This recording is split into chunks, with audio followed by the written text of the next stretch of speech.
هلو بيجو مرحبا بكم معنا في لاباج انستغرام ولا بريبور. معكم لمياء السفير. هنا بالنسبه للداله الاصليه كاين بزاف تسائل على هذه القاعده وما عرفش يطبقها او لا بالاحرى خلعاتو. دونك نولي نعاودوها وبشويه علينا نخدموا هاد الامثله كاملين. دونك نخدموا المثال رقم 1 2 3 و4 حتى تتمكنوا من انكم تفهموها بواحد الطريقه اللي سلسه وبسيطه. نبداو على بركه الله. هاد القاعده شنو كتقول لي في الداله الاصليه؟ إلا شفت واحد الأس ان، الهدف هو أن نشوف واحد التعبير أس ان، تعبير أس ان يعني واحد التعبير وواحد الأس ان. مثلا هنا تعبير كامل هاد الأس، تعبير كامل هاد الأس، تعبير هاد الأس، تعبير كامل هاد الأس. وخاصني ندير الدالة الأصلية. كنت قلت لكم بأننا نعتبر أن الأو هاد الأو نعتبر الأو هي اللي فيها الأس، يعني اللي كتحمل لي داك الأس.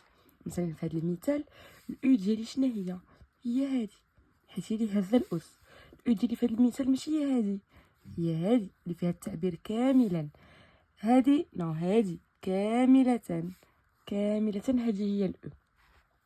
الخطوة رقم 2 هو الاشتقاق ديال الأو. كنت قلتها لكم في اللايف بطريقة اللي هي مفصلة. دونك اشتقاق الأو ناخدو أول واحد ونخدمو عليه.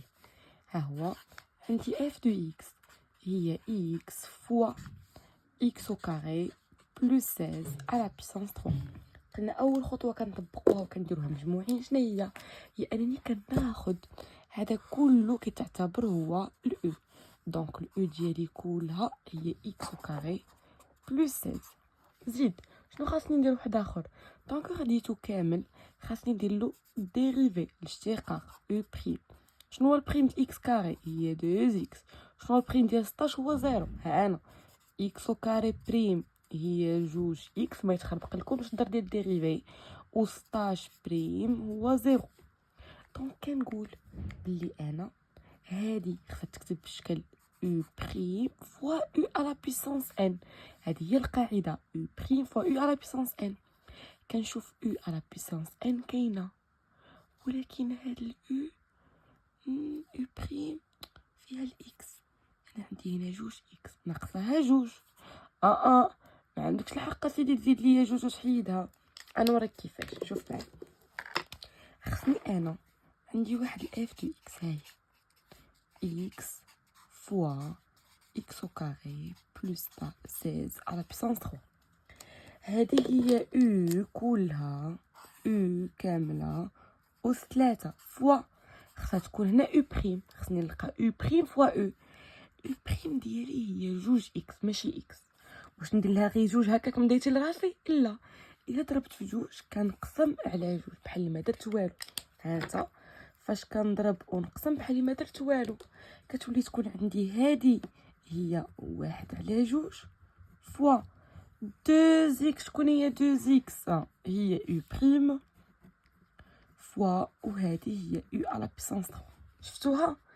دونك بحال تجيني او بريم فوا او على بيسانس 3 شنو قلنا كتولي؟ هي ان دومي. او بريم فوا او على بيسانس ان هي او أس ان زائد 1 يعني 3 زائد 1 هي 4 على 4. دونك الكتابه ديالي اجي نكتبوها. غنقول له سيدي بانه اف دو اكس ديالي هي 1 على 2 فوا هادي غران اف دو اكس او بريم اللي هي 2 اكس فوا x au carré plus 16 à la puissance 3, c'est-à-dire grand f ديالي هي 1 demi وهذه كلها تكتب على شكل u, c'est-à-dire x au carré plus 16 à la puissance 4 sur 4. بطبيعة الحال دائما كنزيد واحد لا كونستانت سي ولا لامدا ايتترا. دونك هذه كانت بالنسبه للمثال او الرقم 1. الا ما فهمتيش معايا المثال رقم 1 ها هما حنا جايين الامثله الاخرين وغادي نخدموهم كاملين.